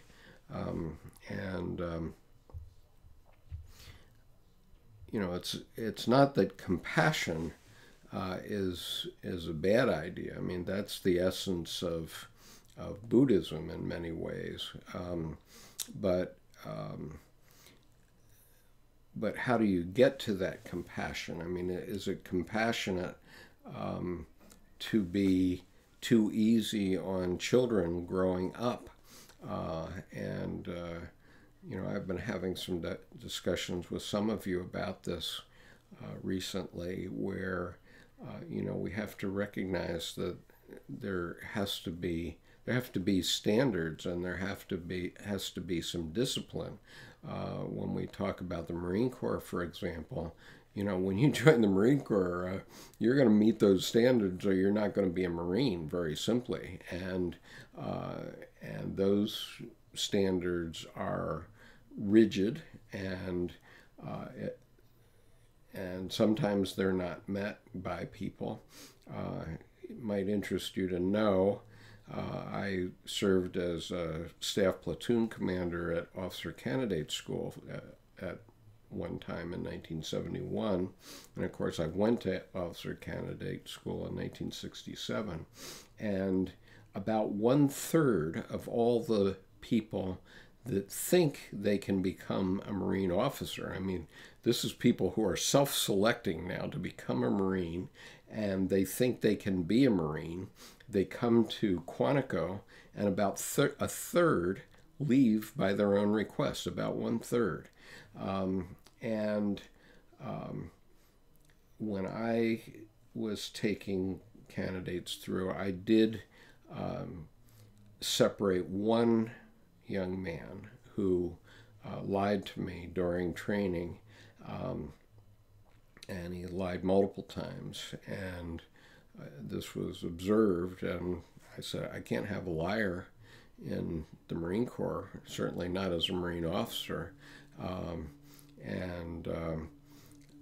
I'll tell you what, the commanding officer of OCS put me through hell, but I got rid of that young man, and I'm very glad I did, because, you know, should I have allowed that person who was a liar to be a Marine officer? Good grief. You know, of course not. So Clark says, I don't think the right answer would follow his ideas, but the right thinking does involve dealing with those ideas. I agree with that, absolutely. That's a country I love to live in, where you have the freedom to make mistakes, to question your deepest values, and offer Socratic dialogue on our deepest beliefs. Yes, I agree with that very much. And also, it's the only way we learn. And what we need to recognize is that we are constantly learning. Okay, even at my age, I'm still learning. There's no doubt about that. And I'll be the first to admit it. And so, and we have to learn from one another. And, you know, some of us, like Gray, is an educator, and so he has a calling to teach our young people. But we all have a responsibility to teach our young people and to bring all of our countrymen into what it is that we want to see as a United States of America, or as a Canada, or as whatever country we're from. Interestingly, we have lots of listeners, subscribers from around the world, from Norway, Sweden, Netherlands, Bulgaria, Latvia, just a few to mention in the European continent. And we have Australians and New Zealanders and Russians and various other people that listen to these videos. And the point that I want to make to all of them is that we have to have this discourse. If you don't have discourse in your society, then your society is going to be left behind. There's no question about that. And you know, we keep having this dichotomy between the United States and Russia, but I heard an interesting statistic the other day that said that, you know, Russia's economy is the size of Italy's economy, and yet, you know, Italy doesn't have 320 million people living in it.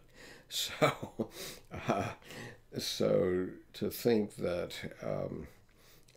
the Russian economy is that small as compared to the United States is quite an eye-opener, and it should be an eye-opener to all Russians that you need to do something to get your economy going, and to have the dynamism that the United States has.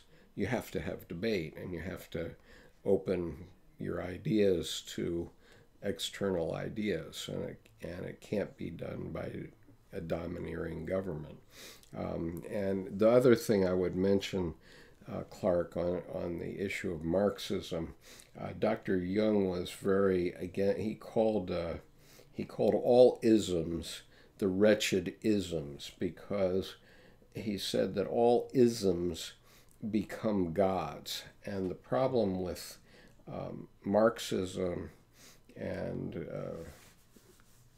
communism, socialism, was that it didn't turn out to be this heaven on earth that was originally imagined.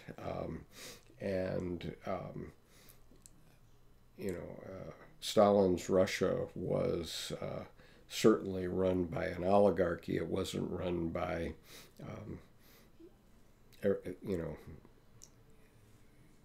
everybody being equal. And that certainly wasn't the case in China either. And I had some experience with that in my early days in the Marines because I had a teacher. But anyway, I think we may have overstayed our welcome with YouTube, so we need to start thinking about winding this down.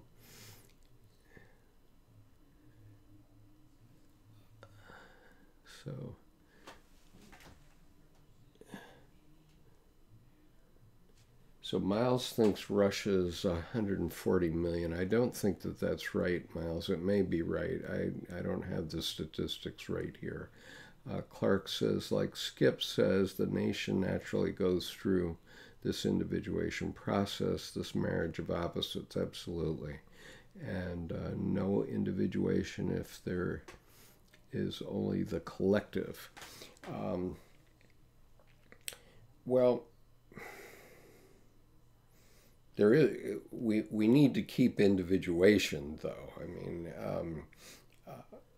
and so there's individuation at the individual level, and I'm trying to give you the sense that the complexes that are within the individual that you're constantly fighting with and having to deal with are analogous to the issues we have on a national basis. I mean, you have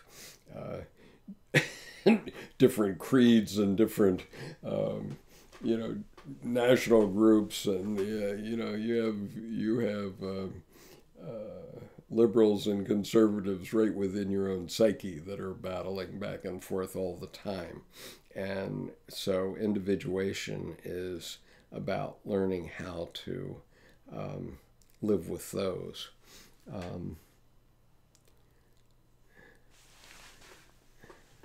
Let's see. I find that's a very interesting point, Miles, where we need the individual and the collective pushing together.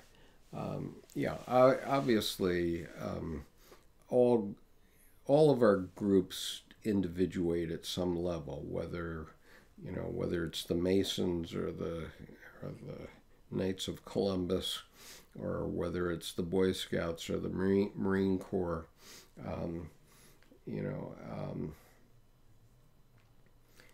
I certainly individuated as a Marine. There's no doubt about that. But it's a tool. It has a limited purpose, and this is why I resist the idea of having a glorification parade in Washington this summer, because we don't need to glorify the military. We're already glorified by having accomplished our tasks in the military, and I'll be darned if I think it's a good idea to have our military glorifying a man who refused to serve in the military. When my roommate was killed in Vietnam on April the 11th, 1969, I don't know what our president was doing, but he certainly wasn't in Vietnam.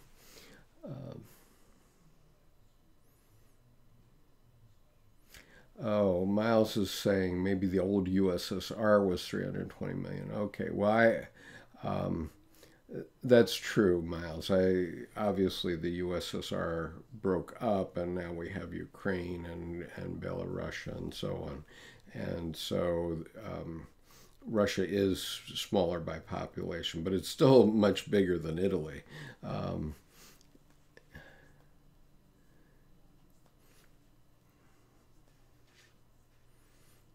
So anyway, my point is that this God image, whether it's the self within you and the different power struggles within your own unconscious, or the collective unconscious as it plays out in our nation,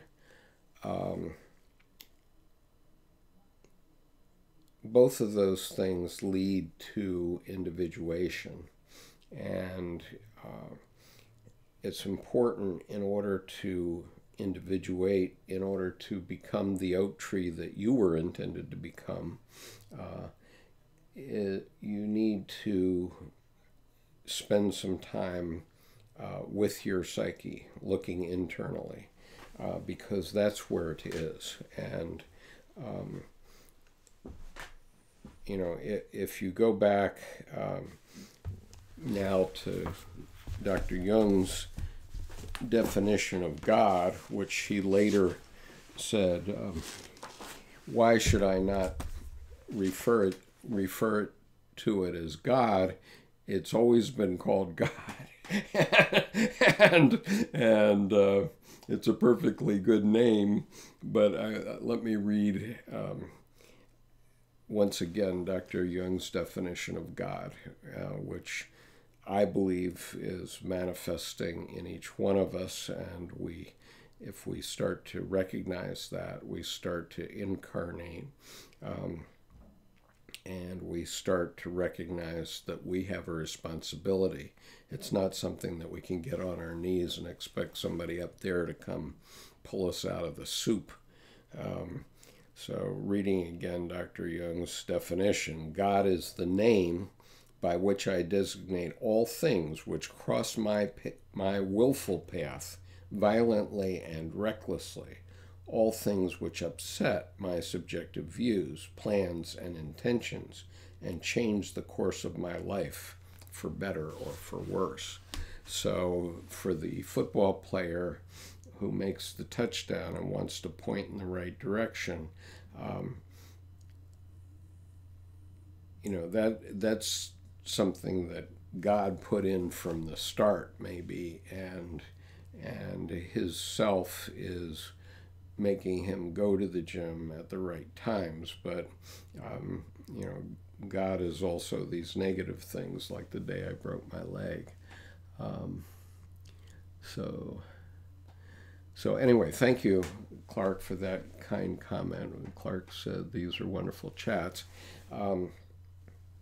Okay, but I think we need to call this to a close at this point, because I've been talking in a soliloquy for almost 2 hours, and I haven't been challenged very much here, so you might think about asking some more questions going forward, and I'll think about what to talk about next time. Our next official planned live stream is Thursday at 1:30 p.m. Eastern Daylight Time in the U.S., when I will be talking about paragraphs 637 to 661 of Answer to Job. And so I look forward to seeing those of you that are following that series. This will be the 8th lesson, and they're all online. So if you want to study Answer to Job in terms of my explication of it, it's all there on the channel, and you can watch it.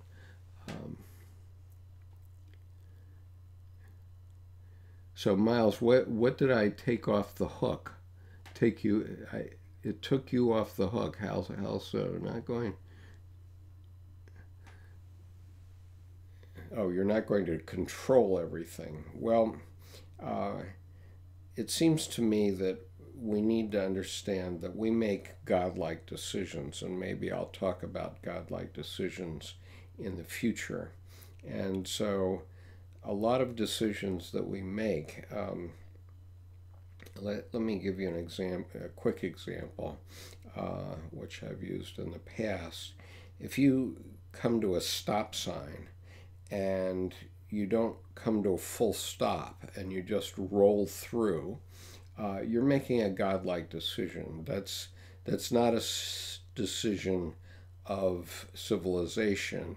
That's you playing God and deciding that you can take that risk and ignore that piece of civilization. Or let's say if you decide to speed.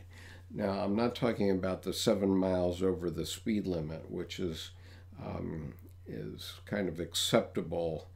I mean, in the United States, the government sets the speed limit, and then the speed limit is really 7 miles an hour faster than that, because the police won't stop you if you're under 7 miles an hour over the official speed limit. But if you're more than that, then you can be stopped for speeding. So if you decide that you're going to drive 85 or 90 miles an hour in a 65 mile an hour zone, then you're making a godlike decision, because that decision may interfere with not only your life but the life of others that you don't know, in the same way that Dr. Jung is talking about here. And so, if you had an accident going 85 miles an hour, you could call it an act of God, but it's really an act of the God within you. Your incarnated God is the God that is doing that. But for the other person who didn't know that they were going to be in an accident and were driving at the right speed limit, for them, that's really God. Okay. Last year, you're working on a story, realized every good story was about a transformation in thinking about the world, not changing the world, but coming to understand how it was all along. I think that's a very good observation, Clark. And Miles says, agreed, still have to keep my head in the game, just not expect that I have control on the biggest questions, like if I will be here tomorrow. Well, maybe you don't have 100% control, but ideally you have some. But not all great stories have to have robots, just that union of opposites within the characters. Well, absolutely true. And I complained about 10 years ago that we had way too many gasoline explosions in our movies, and that has gone down now. I think a lot of people were feeling that, and so we have a movie like this recent movie, the one that won the Academy Award, whose name I can't remember right now, The Shape of Water.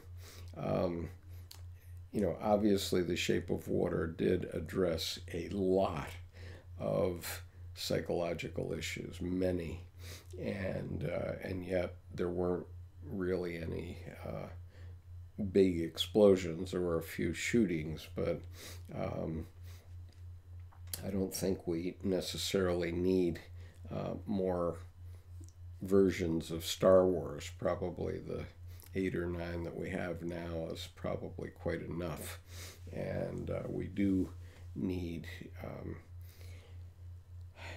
programming, which is our way of educating, obviously, too, which is more cerebral, more inner looking. My wife and I found an interesting program this last weekend called Counterparts, which is very, very interesting. It has, I think it's J.K. Simmons playing the lead role, and literally in this program, there's a shadow side there's a whole different dimension that people can cross. There's a building in Berlin where you can cross from the light side to the shadow side, and so every person has a shadow person. So J.K. Simmons plays two parts.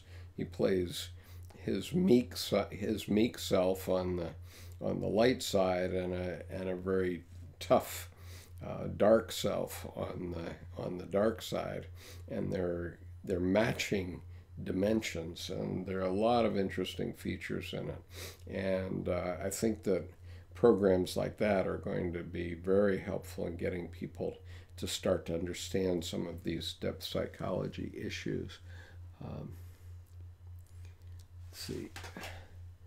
I heard that movie in theaters now about the parents trying to keep their kids from the monsters that only find victims through sound is really, really good. Okay, I don't know. I'm going to have to call it quits here, folks, because we've been on 2.5 hours, and unfortunately, I'm afraid that YouTube has a way of cutting off. If we've gone over 2 hours, they'll cut off the beginning and let it ride, so that the replay tape may only go from 30 minutes into the beginning of this program. So I'm going to discontinue, and I will see some of you on Thursday or next week.